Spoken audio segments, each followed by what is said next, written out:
Hello Virgo, this is Julie with Into Heartspace. We're here at mid-month September just to do a little touch-up and make sure everything is going well for you. Whew, Virgo, Jupiter just left your sign. It's in Libra, so I hope you spent the year getting things started, getting things ready. Jupiter being in your sign is a very, very powerful time to set up things for the next 12 years. So it's also now kind of, I've heard from a lot of Virgos that there's been a lot of pressure this year to get things started. Well, it's just dabbing your foot in, getting things ready to continue for the next 12 years. Also, we have Mercury retrograde going on, and I actually haven't heard many horror stories about Mercury retrograding. So that's good. We haven't had a whole lot of stress that way. And also eclipse season. So we just had one eclipse on September 1st, and we have another one on the 16th. So eclipsing things out to make space for a new. Alright, so I call in the highest of light, the highest of energy for my Virgos. What messages do we need to speak of for the remainder of September? What energies are covering Virgo? Highest of light, highest of energy. Okay.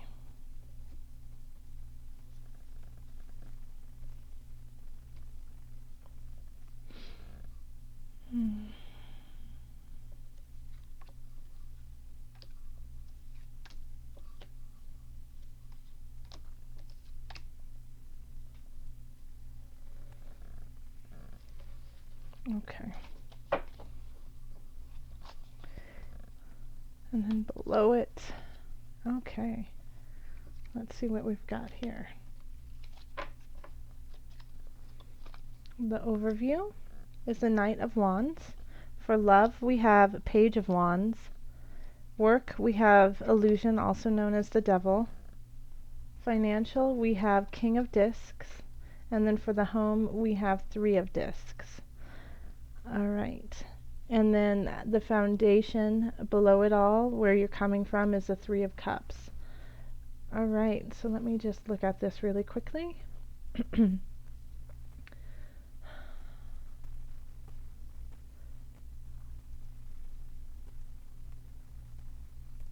Okay, so our overview, we have the Knight of Wands, which can be a fire sign, Aries, Leo, Sag, or a fire type energy. Knights can be people in the ages of late teens to early 30s. And it can also just be kind of the venturing forth, starting something anew, being fast and quick without thinking kind of energy. Especially with a fire sign, fire is very passionate, very forward, entertaining. So that's kind of the overview. Is if you have someone in your life who's in that age range, they might be bringing you a message. They might be playing a role in the next few weeks. Also, in the love area, we have the Page of Wands, and I find it interesting that the Page of Wands is kind of looking up to the Knight. So this might be your match, your mate, your boyfriend, the person you are dating. It might be a fire sign, might be Aries, Leo, Sag. I feel like in a way that you are the Knight and they are the Page, so they might be younger than you, or they might be having younger energy, but they're looking up to you kind of to see what it is that you what you need. They're looking to you for guidance in a way.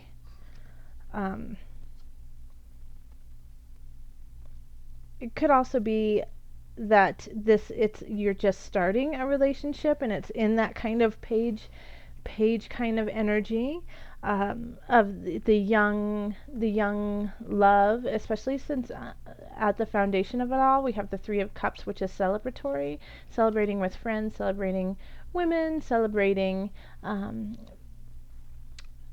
it's an emotional tie. So it feels good. You feel good when you're celebrating with these people. So it could be that you really feel great with you feel young, you feel alive with this page. In the work situation, we have illusion, the devil. So this is not always, I mean, the devil has a very, very strong connotation to it. Um, I mean, in one hand, it can be that you are, you are getting the wool pulled over your eyes and you're not seeing things for what they truly are. But on the other side, I mean, the devil also means passion. So you could be working really hard for what it is that you want in the work zone. It could be, and then, the challenge of that is not to become a workaholic, not to be chained to your job, not to obsess over it to a point that is unhealthy. So it's always wonderful to feel really impassioned, empowered with what you're doing, but make sure that it's not going into the realm of being a workaholic, of you know being too much. So that's what the illusion, what the devil is saying, is that you might be impassioned to the point of being, just unhealthy. So take a look at that and make sure that in the work scene, you yourself aren't doing that. And then also, maybe, I mean, other people around you could also be kind of going gung ho and just being too in it to win it. But I feel like more so since this reading is for you, Virgo, and Virgos, you have the tendency anyways to be really goal-oriented, not necessarily in the way I want to win, but you just want to do. You want to get things done. You want to check things off your list. You want to make sure everything's in order. And so you can get obsessive over the details. So take a step back and look at the whole picture is what this really is for you, Virgo.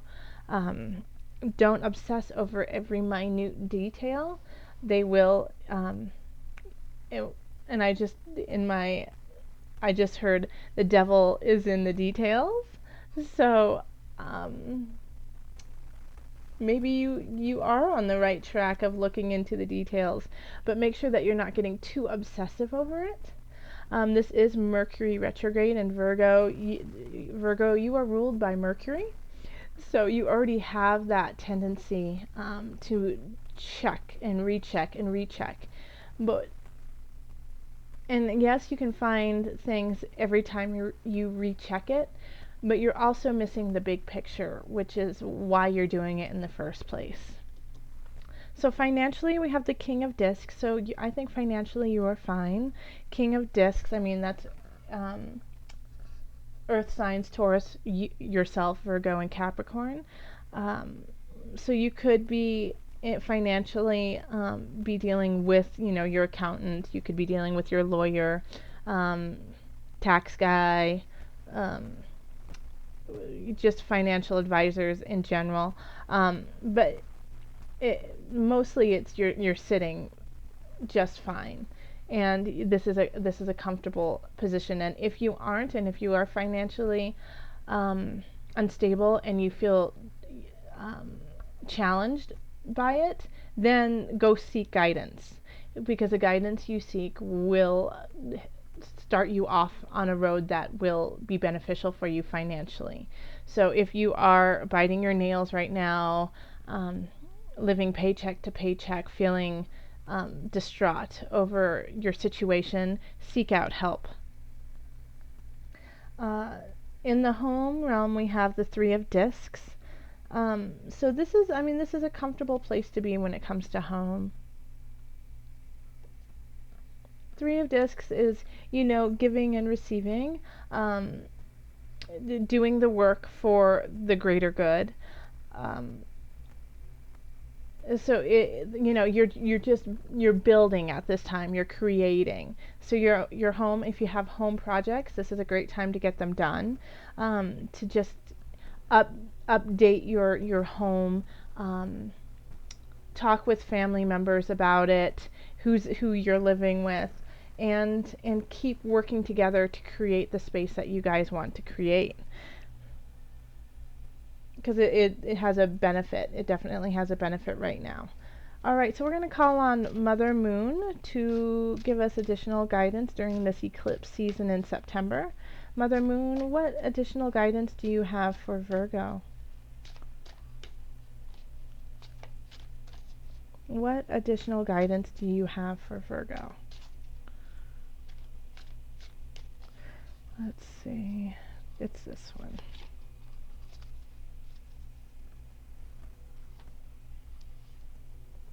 Sarah, faith. Have faith that it all is going to work out. But let's pull out the book. Let's pull out the Mother Wisdom deck and just see what the book has to say about Sarah. I'm curious. So, regarding the card Sarah, God hath made me to laugh, so that all that hear will laugh with me. Oh, that's really sweet. Let me say it again, and I want to hold up this card as I say it, because this is your foundation. God hath made me to laugh, so that all that hear will laugh with me. And if you aren't a spiritual, religious person, God hath made me to laugh. The universe has created you to laugh. You are here to laugh. The faith card with its message of radical trust serves as an antidote to the despair that wrings one's soul dry. It reminds us, like Sarah's late onset fertility, that our most cherished dreams can indeed manifest. If you have pulled this card, motherhood may now be testing your faith. Now, these cards are often for mothers, and the reason why I love this deck is the Mother Wisdom, is that we all are mothers in some regard, whether we are women or men. We often have to nurture and care different aspects of our life. So saying that it's just mothers who are caring for children is not necessarily true. I know men who have worked very hard in their lives to create a social status, to create homes of their own, to create financial stability, the jobs, their careers, and that goes for women too. What is it that you nurture? What is it that you mother? So if you have pulled this card, motherhood may now be testing your faith. Can you recover the innocence of complete trust? On this journey, listen to doubt's discerning guidance, which can help point you down the most appropriate path. If hopelessness weighs heavily, however, you have come to faith's opposite. You deem the universe unfriendly and see yourself acting as a solo agent. Your heart locks down. Your mind becomes small. How can you break free? Alright, so that really speaks to the Devil card too. If you are feeling hopeless, if you are feeling the despair, it is time to let go of that and see and break that. Where is your joy? Where is your hope? Find it, because it is always there. As I tell a lot of my clients when I'm giving readings, astrology and tarot, remember that all of this is always just a transit, that this is just a moment in time, and that it will shift. Things always shift. Nothing stays stagnant, but it is up to you to see which way you want this to weave. The story of yesterday is not the story of tomorrow. It is not the story of today, Virgo. You get to create your future. Have faith in yourself. Have faith in the universe that it is guiding you on the path that you need to go. Okay, Virgo, if you would like to continue this reading, feel free to contact me on my website. You can leave me a message there and we can set up a reading via Skype, via phone, or I can videotape it and send it to you. Also, if you would like to stay in contact with me on Facebook, you can find me at Heartspace. Alright, thank you, Virgos. Love, joy, and blessings. I'll talk to you in October.